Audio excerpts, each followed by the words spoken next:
नमस्कार दोस्तों, एक बार फिर से आपका स्वागत है।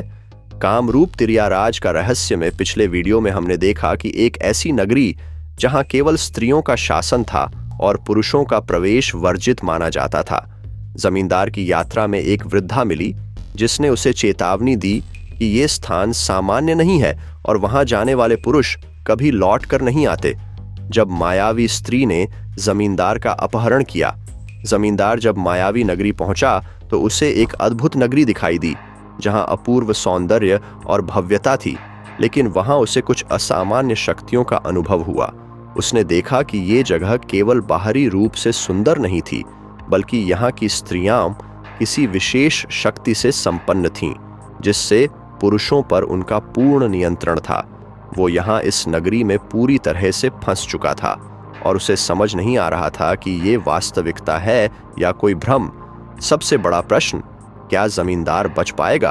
क्या वो इस मायावी नगरी से बाहर निकलने का रास्ता खोज पाएगा?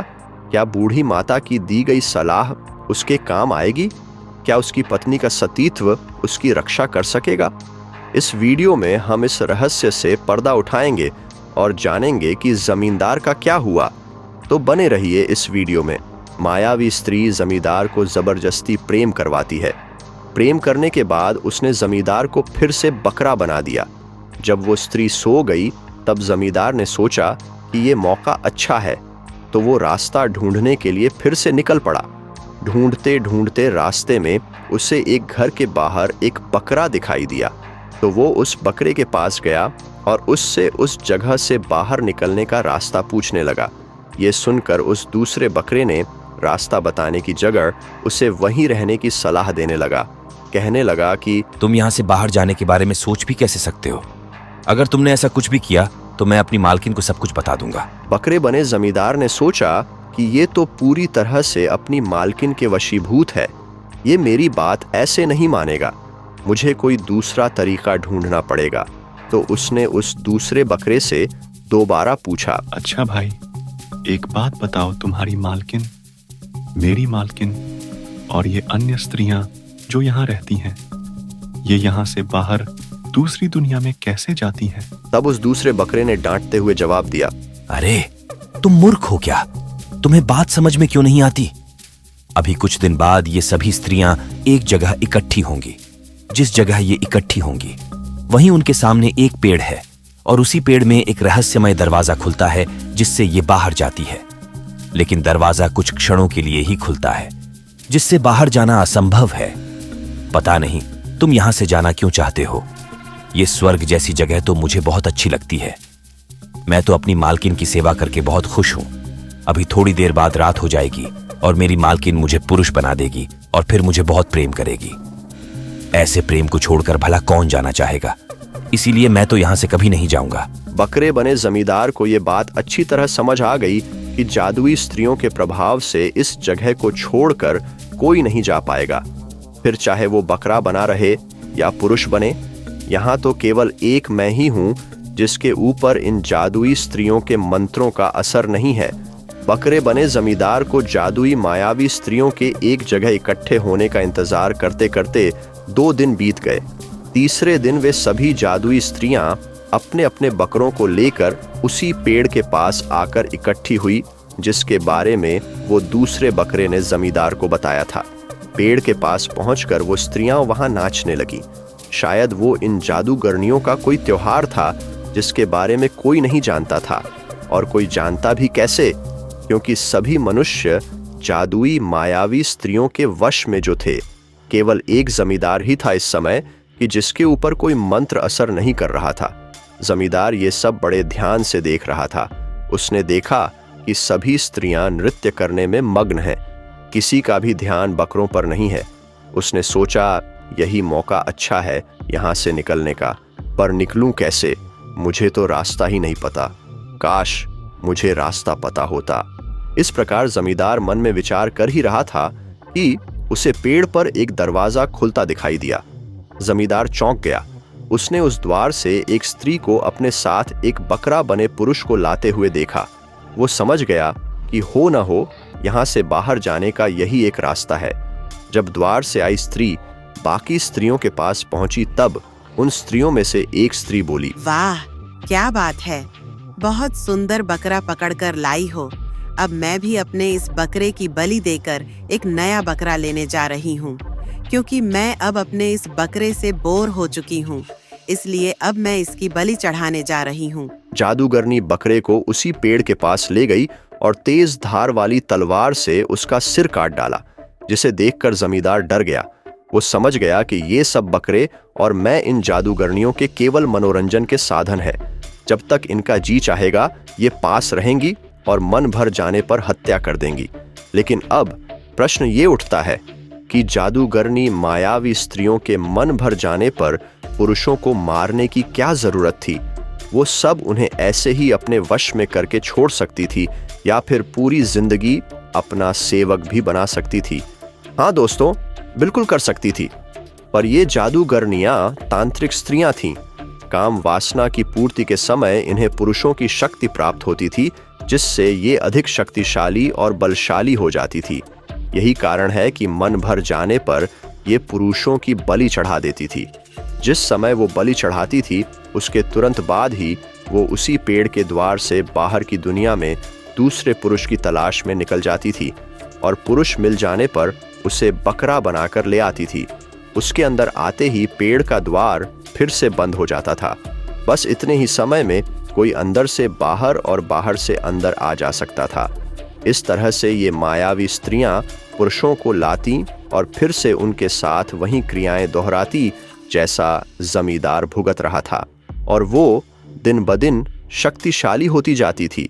अब चूंकि द्वार तो बंद हो गया था तो जमींदार बाहर कैसे निकलता?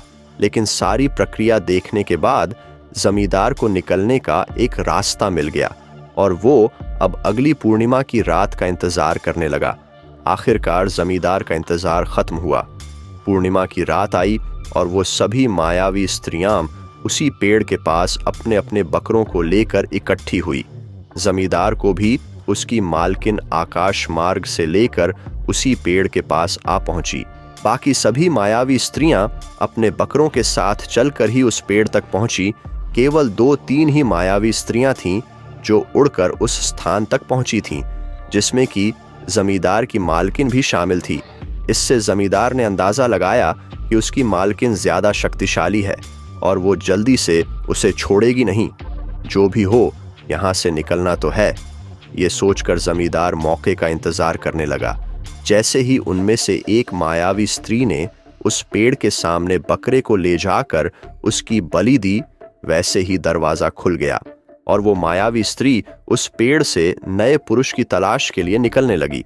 जैसे ही उस मायावी स्त्री ने पेड़ के द्वार के अंदर प्रवेश किया, वैसे ही जमींदार ने निकलने के लिए तेजी से छलांग लगाई। लेकिन उसकी मालकिन यानी मायावी स्त्री ने अपनी ऊर्जा शक्ति से उसे अपनी तरफ खींच लिया, जिससे बकरा बना जमींदार बाहर नहीं जा पाया। और उस स्त्री ने जमींदार को पकड़ा और कहा, तुम यहाँ से बाहर जाने की सोच भी कैसे सकते हो, और तुम मेरे वश से बाहर कैसे निकल गए? रुको, मैं अभी तुम्हें फिर से पूरी तरह से अपने वश में करती हूँ। जमींदार निराश और दुखी होकर सोचने लगा कि अब वो इस स्थान से कभी बाहर नहीं जा पाएगा। लेकिन तभी उसे मंदिर वाली भैरवी देवी का ध्यान आया, जिससे वो माँ कामाख्या के मंदिर में आते समय मिला था और उन्हें भोजन भी कराया था। उसे ध्यान आया कि भैरवी देवी ने उन्हें एक मंत्र दिया था और कहा था कि तुम जब भी इस मंत्र का उच्चारण करोगे और मुझे पुकारोगे तो मैं तुम्हारी मदद के लिए जरूर आ जाऊंगी। जमींदार ने बिना देरी किए उस भैरवी देवी को पुकारा, लेकिन जैसे ही वो मंत्र का उच्चारण करने जा रहा था कि उस मायावी स्त्री ने जमींदार को फिर से सब कुछ भुला दिया। उसकी याददाश्त पहले के ही तरह हो गई। वो सब कुछ भूल गया था और फिर वो मायावी स्त्री जिस प्रकार जमींदार के ऊपर बैठकर उड़कर आई थी, उसी प्रकार से वापस चली गई। वापस पहुंचने के बाद उसने फिर से जमींदार को समागम करने की इच्छा से मानव रूप में बदल दिया। उससे पहले कि वो उस स्त्री के साथ कुछ करता, वहां भैरवी देवी प्रकट हो गई। देवी ने उसके सिर पर अपना हाथ फिराया, जिससे कि जमींदार की याददाश्त वापस आ गई। याददाश्त आते ही उसने देवी को प्रणाम किया और हैरानी से पूछा, माँ, आप यहाँ और मैं यहाँ कैसे आ गया? भैरवी देवी ने उत्तर देते हुए कहा, मैं यहाँ तुम्हारी पत्नी के कहने पर आई हूँ और तुमने मुझे याद करने में इतनी देर कैसे कर दी? जमींदार रोने लगा और उनके चरणों में गिरकर क्षमा मांगी और कहने लगा, माँ, आप कुछ भी करके मुझे यहाँ से बाहर निकाल दीजिए, क्योंकि यहाँ ये स्त्री मेरा शारीरिक और मानसिक शोषण करती है, मुझे बहुत पीड़ा देती है, मुझे अपनी पत्नी के पास जाना है। तब वृद्ध माता भैरवी देवी ने कहा, बेटा, तुम घबराओ नहीं, मैं तुम्हें यहाँ से बाहर निकालने ही आई हूँ। तुम्हारी पत्नी कामाख्या माँ के मंदिर में बैठी है, तुम्हारे लिए प्रार्थना कर रही है, तुम्हें अब कुछ नहीं होगा। और भैरवी देवी ने जमींदार का हाथ पकड़ा और उसी पेड़ के पास ले गई जिसमें बाहर जाने का रास्ता था। वहां पहुंचकर उन्होंने जमींदार को एक मंत्र दिया और कहा, तुम यहाँ बैठकर इस मंत्र का जाप करो, कुछ देर में ही इस पेड़ का द्वार खुल जाएगा। बस एक बात याद रखना, चाहे कुछ भी हो जाए, तुम्हें मंत्र जपते रहना है, बीच में रुकना नहीं है। द्वार के खुलते ही जप करते करते तुम्हें उसके अंदर जाना है। जब तुम द्वार में प्रवेश करोगे तो तुम्हें बहुत सी मायाएं रोकने का प्रयास करेंगी, उनसे तुम्हें बचना है। इसलिए मैं तुम्हें ये रक्षा सूत्र दे रही हूं, जिससे कि कोई माया तुम्हें रोक ना पाए। लेकिन माया जाल को पार करना तुम्हारी जिम्मेदारी है। सब कुछ समझाकर भैरवी देवी उसी पेड़ के रास्ते से अपनी वास्तविक दुनिया में चली गई। इधर जमींदार जाप करने लगा। थोड़ी देर बाद पेड़ का द्वार खुला और जमींदार जप करते करते उसके अंदर जैसे ही द्वार पर कदम रखने वाला था कि मायावी स्त्री वहां आ पहुंची और उसे अपनी तरफ खींचकर रोते रोते कहने लगी, तुम मुझे ऐसे छोड़कर कैसे जा सकते हो? तुम मेरे पति हो, मैं तो तुम्हें कितना प्रेम करती हूँ, तुम तो ये अच्छी तरह जानते हो। बहुत जल्द मैं यहाँ की रानी बनने वाली हूँ और तुम यहाँ के राजा। फिर भला तुम यहाँ से बाहर क्यों जाना चाहते हो, बोलो? मैं तुमसे वादा करती हूँ कि मैं अब तुम्हें कभी बकरा नहीं बनाऊंगी, तुमसे कोई भी काम नहीं करवाऊंगी, पर तुम मुझे छोड़कर मत जाओ। लेकिन जमींदार जप करता रहा, कुछ नहीं बोला। उस मायावी स्त्री ने जब देखा कि इस पर मेरी बातों का कोई असर नहीं हो रहा, तब उसने एक आखिरी चाल चली। उसने एक की जगह 4 पेड़ बना दिए जो दिखने में एक समान थे। चारों पेड़ों के द्वार खुले थे और उन सभी द्वारों में से जमींदार की पत्नी की चिल्लाने की आवाज आती थी। अब जमींदार घबराने लगा, लेकिन मंत्र जप करना नहीं छोड़ा। उसके सामने 4 पेड़ थे और चारों पेड़ों में से उसकी पत्नी के चिल्लाने की आवाज आ रही थी। वो सोचने लगा कि अगर गलती से भी उसने किसी गलत द्वार पर पैर रख दिया तो वो हमेशा के लिए यही रह जाएंगे। लेकिन जमींदार ने जैसे तैसे धैर्य रखा और एक बार फिर से मन ही मन भैरवी देवी को पुकारा। पुकारते हुए भैरवी देवी प्रकट तो हो गई, लेकिन वो भी चारों पेड़ों पर दिखाई दे रही थी और कह रही थीं कि मेरी ओर आओ, तुम मेरी ओर आ जाओ। जमींदार समझ गया कि ये माया जाल है, इसलिए उसने झप करते करते भैरवी देवी के दिए रक्षा सूत्र को अपने माथे से लगा लिया। भैरवी देवी ने जमींदार को असमंजस में देखा तो उन्होंने सच्चाई दिखाने के लिए अपने हाथ की सबसे छोटी उंगली में एक छेद किया, जिससे उनका रक्त बहने लगा। बस जमींदार ने यह देखा कि केवल एक पेड़ की ही भैरवी देवी के हाथ से खून बह रहा है, तो वो समझ गया कि यही पेड़ असली है और यही देवी असली है, क्योंकि मायावी चीजों में कभी जीवन नहीं होता, आत्मा नहीं होती। इसलिए भैरवी देवी की उंगली से निकला रक्त केवल उसी पेड़ पर गिरा जो कि असली था। बाकी किसी भी पेड़ के द्वार पर रक्त नहीं लगा था। अब जमींदार ने बाहर निकलने में जरा भी देर नहीं लगाई। वो उसी द्वार से बाहर निकल गया जिसमें रक्त लगा था। बाहर निकलकर वो सीधा माँ कामाख्या के मंदिर में पहुंचा, जहां उसकी पत्नी उसके लिए प्रार्थना कर रही थी। इस तरह से एक पतिव्रता स्त्री और देवी की शक्ति से जमींदार हमेशा हमेशा के लिए उस नर्क से वापस लौट आया था। तो प्रिय दर्शकों, कैसी लगी आपको ये कहानी हमें कमेंट करके जरूर बताएं। अपनी राय अवश्य प्रकट करें। अगले वीडियो में फिर से मुलाकात होगी। तब तक के लिए आप अपना ख्याल रखें, हंसते रहें, मुस्कुराते रहें और औरों को भी खुशियां बांटते रहें। धन्यवाद। हर हर महादेव। जय श्री राम।